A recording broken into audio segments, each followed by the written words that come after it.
Hello students, in our last class we have studied the innate immunity. In this class we are going to study about the acquired immunity. Both this innate immunity and acquired immunity are the part of immune system only.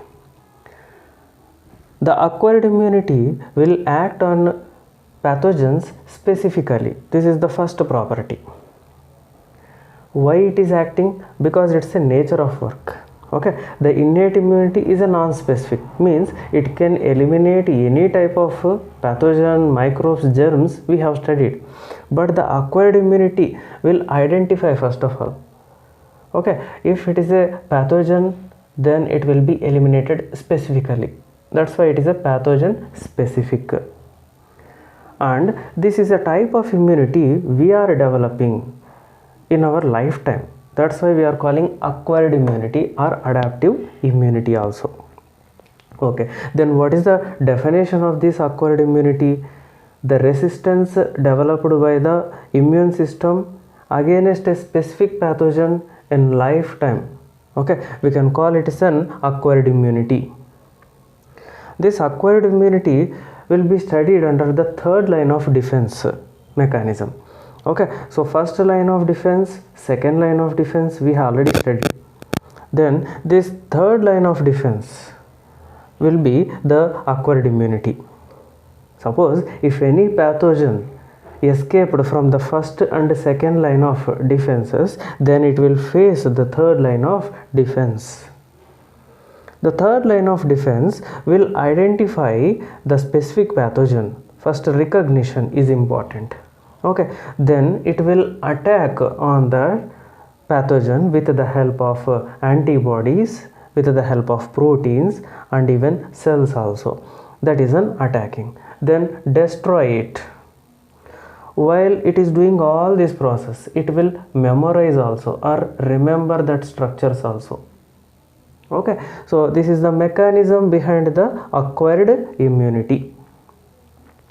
The acquired immunity comprises of two types of immune responses: primary immune response and secondary immune response. Primary immune response is when the immune system encounters a foreign agent first time. Okay, it produces a low intensity response. That low intensity response is called as a primary immune response. It takes a lot of time to show its effect. The effect will be, the immune response effect will be lot of time. The effect will be. Okay, and the memorize. It is going to memorize the structures, then declines rapidly. The effect will be rapidly declines, and that microbe will be eliminates from the system easily. This about the primary immune response. Then secondary immune response is when the same pathogen subsequent entry to the immune system or our body, it will be identified and a high intensity response shown by our immune system. Okay, which is very rapid, long lasting response, and such kind of response we are calling secondary or anamnestic response. Why it is a secondary response means because the same pathogen is entering subsequently, second time, third time, like that. Okay, and the anamnestic indicates, amnesia indicates memory loss, but the anamnestic indicates memory. Based on memory it is working. Okay, so these two immune responses we can study with the help of one example, and even with the help of graph also we can study. Right, so on the y-axis I want to take the antibodies. What is this antibody and what is their nature, that we are going to study later. Okay, so these antibodies are pathogen specific or antigen specific. They will identify the antigens and they will be eliminated easily, and it requires the antibody concentration. Okay, and on the x axis I am taking the number of days. Okay, so if you consider, there are two conditions I have given here. Suppose a person in his lifetime, if you consider, okay, he didn't get any infection earlier, typhoid infection we consider as an example. Okay, so the person was exposed to Salmonella typhi for the first time in his life. Okay, so at the 0th day he was exposed to the pathogen. Now the person will get the typhoid. Okay, and the immune response will identify first of all. After identification, it will produce antibodies. So how the antibodies are producing, I will tell you. Okay, these antibodies are different types, like 5 different types. Only 2 I am showing here, IgM and IgG. These 2 antibodies are released at the time they will attack.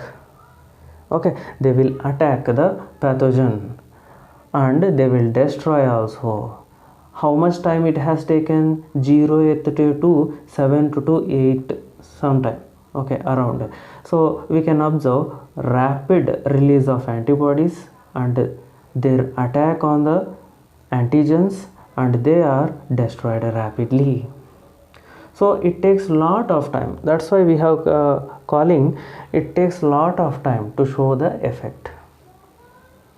Okay, meanwhile it is memorizing also.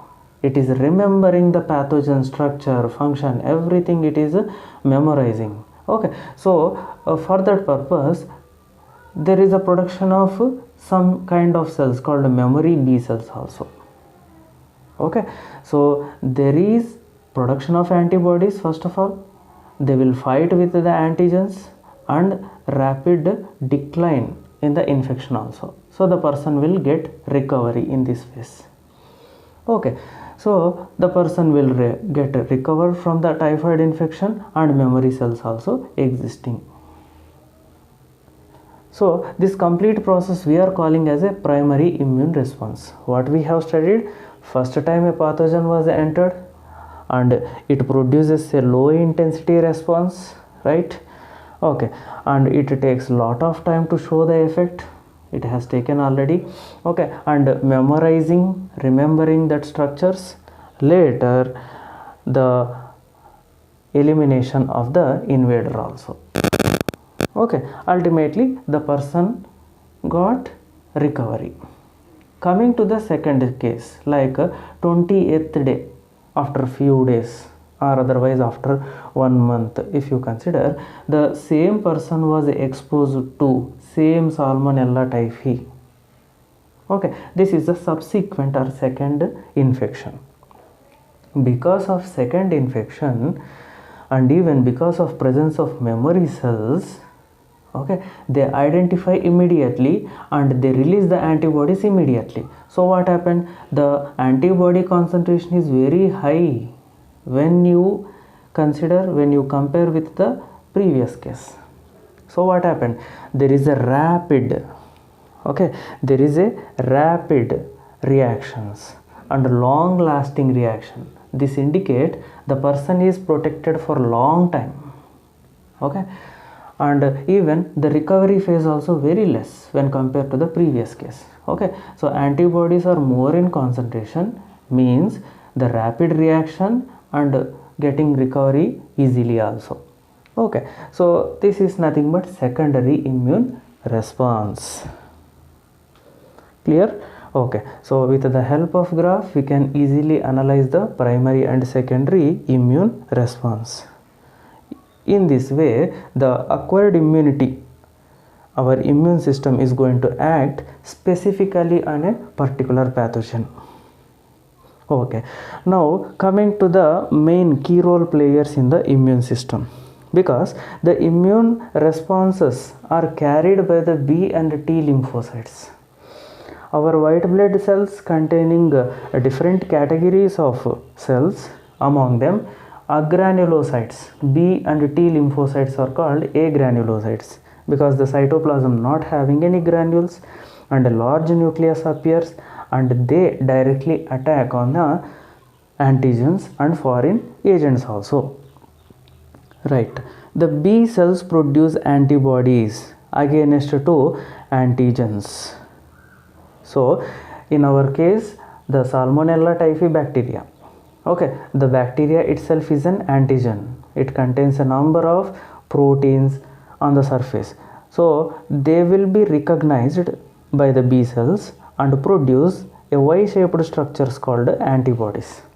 Consider these antibodies only act with the Salmonella typhi antigens only, but not with any other bacteria. That is the specificity lying. That's why we are calling it a pathogen specific. Okay, coming to the second point, the T cells also participate in these reactions, but they cannot produce antibodies. Okay, and one more, they can't recognize the antigens also properly. Then how they will act? Let us observe. In our immune system only, there is a two type of cells called antigen presenting cells or altered self cells. Suppose if you take the examples, the mast cells, basophils, macrophages, and even the MHC coated cells will act as an antigen presenting cells and altered self cells. Okay, so these antigen presenting cells process the antigens inside, and the altered self cells process the antigens outside. Okay, they will present that antigens to that particular T cells. So what happened? The T cells now call for different kind of cells. These T cells again act on the antigens and they will destroy also. So such kind of cell lysis we can observe with the help of T cells. Okay, so the B cells and T cells will work in different ways and prevent the microbial attack, and later our body also protected. If we want to study the immune response, then definitely we have to know about the antigen and antibody, where they are produced, what is the B lymphocytes and T lymphocytes, how they are producing, like all these things we have to know. So for proper understanding, first of all we have to focus the antigen. What is the antigen, where it is present, and even definition also we have to know. Right. So what is an antigen originally? It is a molecular substance which can induce a detectable immune response. Carefully, it is a molecular substance. Now if you observe any foreign particles like a bacteria, virus, fungi, protozoa, whatever it may be, so they may contain cell surface antigens. Okay, so you may be observing there are some red colored parts what I am showing here. Okay, so they may be made up of either polysaccharides, proteins, lipoproteins, nucleic acids. Okay, so a polysaccharide is a carbohydrate, a protein, you know, it is an amino acid sequence, and lipoproteins. So all they are part of the cell surface structures. Now if they enter into our body, then they act as an antigen and they will induce a detectable immune response. Okay, so what is an antigen? Which can induce a detectable immune response. Suppose if the same particles are not inducing any immune response, then it is no more an antigen. Okay, so antigen and its part we have to observe. The antigen, I am showing some of the antigens here. The antigens are having some structures called epitopes. Okay, so what is an epitope originally? It is a site which binds to the antibody. Okay, part of the antigen which can bind to the antibody is called as an epitope. Okay, so we have understood now the antigen is nothing but it is a foreign substance which can induce a immune response, right? Now come to the second point, antibody, how it is produced. Okay, and what is a T lymphocyte, like that we are going to study now. Okay, so B lymphocytes, if you consider, they are produced in our body in the bone marrow. Okay, so the bone marrow will produce the B lymphocytes, and that are going to be mature and antigen sensitive. Consider one point, though they are mature, though they are antigen sensitive, but they are unable to produce antibodies at this stage. Okay, so they have to move to the secondary lymphocytes, okay, or secondary immune organs. So what is a secondary lymphoid organs? Means like a spleen, lymph node, where the B lymphocytes are converted into functional B lymphocytes. Okay, so what happened originally in the secondary lymphoid organs? So it is a place where the antigens normally roam in our body. After entering into our body, the antigens freely roam in the spleen, lymphoid organs, etc. Like that they will move. Okay, so there what happened, the B lymphocytes, after entering and after recognizing them, okay, they become functional and they become differentiation. Okay, what is the differentiation? Now carefully observe. Though it is an antigen sensitive, now by recognizing the antigen, it can synthesize a structure which is very much related to that antigen. Okay, so in that process it produces two type of cells. One is a memory B cell and one is a plasma or effector B cells. Okay, so what is a plasma B cell? A plasma B cell is now ready to produce the antibody, and these antibodies are very much specific to the antigens. Okay, so for easy understanding, if you observe the structure, the bacteria I have shown, and the red color part, epitope, is triangular. Okay, and even the antibodies also produce, and they're having paratope, and that is looking like again triangular. Okay, so both can be fit with each other. Okay, there is a fit with each other. Then what happened, the antigen and even that bacteria unable to move freely. Okay, and later these antibodies will present that antigens to neighboring cells, and the further reactions will take place over there. This is the antibody production in our immune system. Okay, so this part we are going to study, the plasma B cells can produce the antibodies immediately. Now what happened to the memory B cells? If you recollect the secondary immune response, there I said that memory B cells are responsible for future infections or subsequent infections.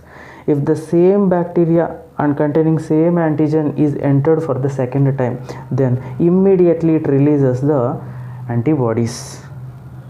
Okay, so this we are going to compare with the primary and secondary immune responses. Now come to one point, the T lymphocytes also.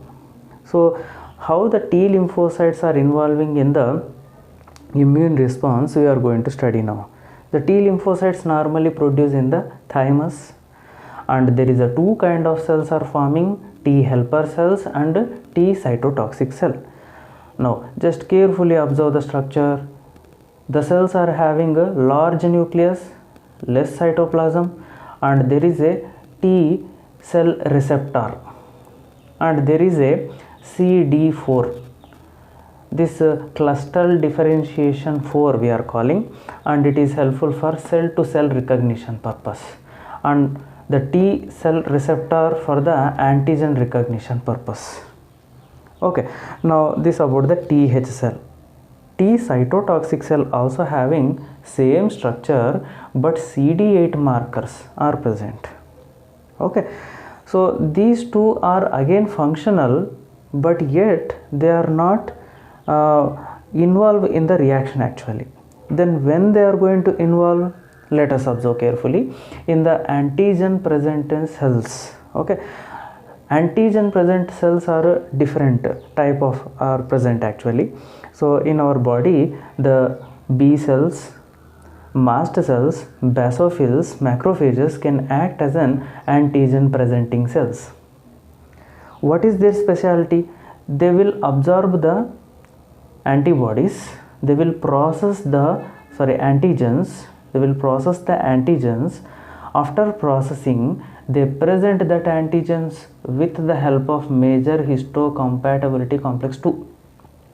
Okay, so this major histocompatibility complex 2 will present that antigen ready to the TH cell. Now what happened?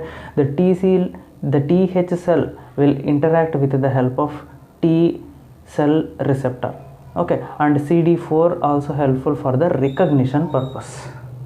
Now what happened? Carefully observe. After interaction, the cell readily producing the interleukins. What is an interleukin again? It is a signaling compound which can helpful for growth and differentiation. In innate immunity we have discussed that. Okay, so they will release that interleukin. They can bind either to the TC cell or TH cell, so there is a differentiation. What is the differentiation again? The TC cell now converted into effector TC cell, or they make converted into memory TC cell. So what the effector TC will do? They will identify the infected cells or the pathogens and they will do the cell lysis process. So this is a mechanism behind the T lymphocytes. Okay, so what happened? The antigen presenting cells interact, release of interleukins. Because of the binding, there is a differentiation. Because of the differentiation, again there is a cell lysis process. Okay, now there is one more process, one more mechanism. The same interleukins may bind with the TC cell. Okay, so if you observe the TC cell, it may interact with the altered self cells. Suppose after entry of some of the antigens, they may be processed inside. Okay, so macrophages, again dendritic cells, they may involve in the processing inside. After processing, they release that antigens to the TC cell with the help of MHC1. Okay, immediately what happened? There is a recognition, CD8 will be interacting, and immediately there is a differentiation also. If the differentiation is done, the cell lysis process will begin and the infection will be prevented. Okay, so and we know very well the memory T cell for the next process. Suppose subsequent infection happens, they are helpful. Okay, now if you compare these two, there is a much differences present. Okay, so the antibodies are released into blood and extra cytoplasmic fluid. Okay, we can call it as a tissue fluid also. Okay, so the blood, lymph and even ECF, all we are calling them as an humors originally. Okay, so because of that, these antibodies may interact and they prevent the further infection and even they can evade the bacteria also. So such kind of immunity we can call as an humoral immunity.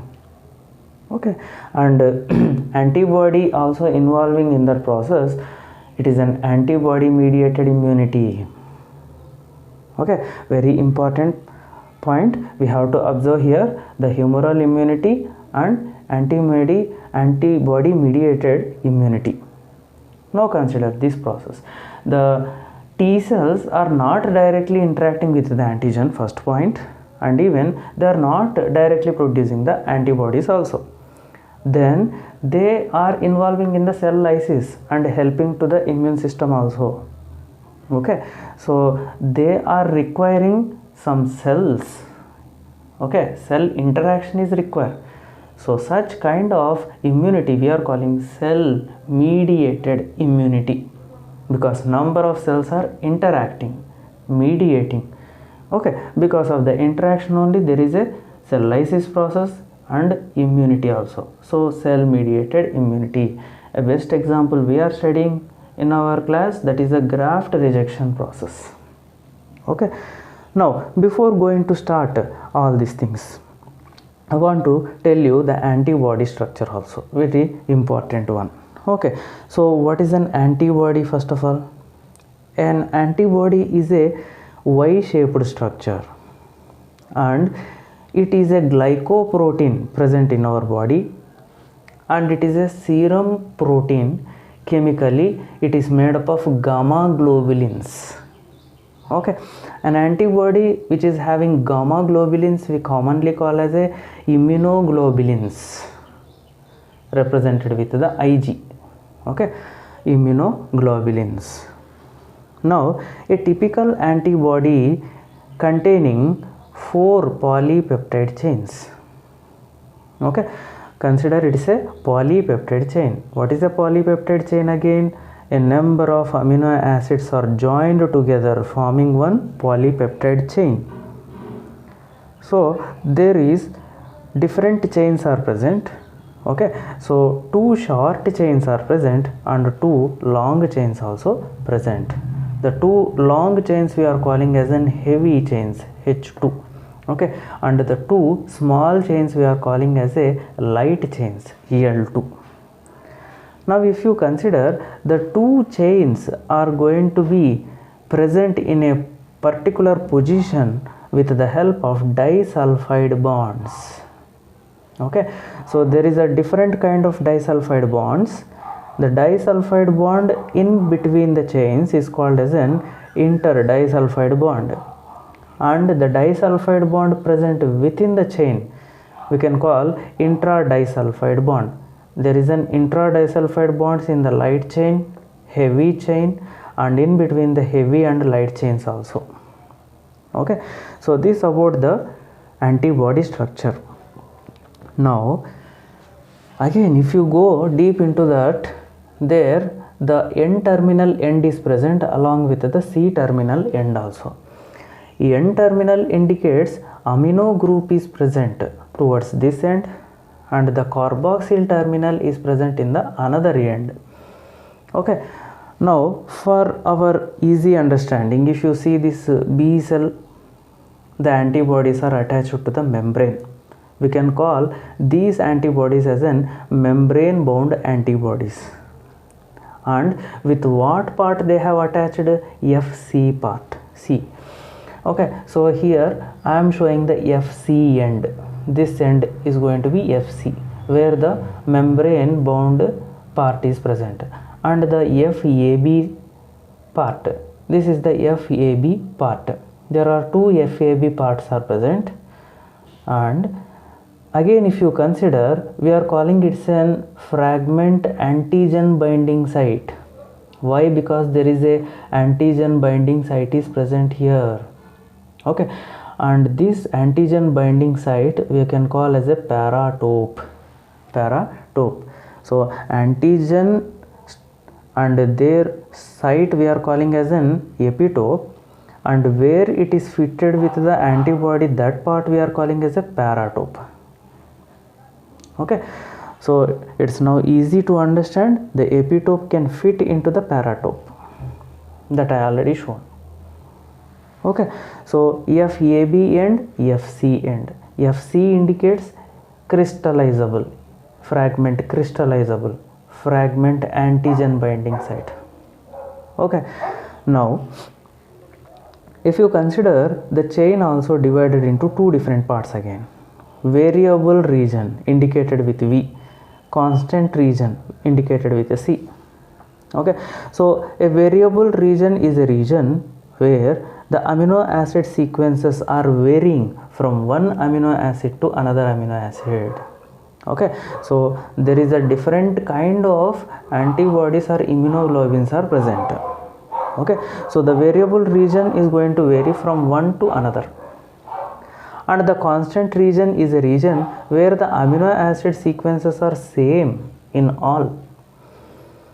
Okay, this about the variable and constant regions. Now, based on the structure, the immunoglobulins are divided into 5 different types: IgD, IgE, IgA, IgM.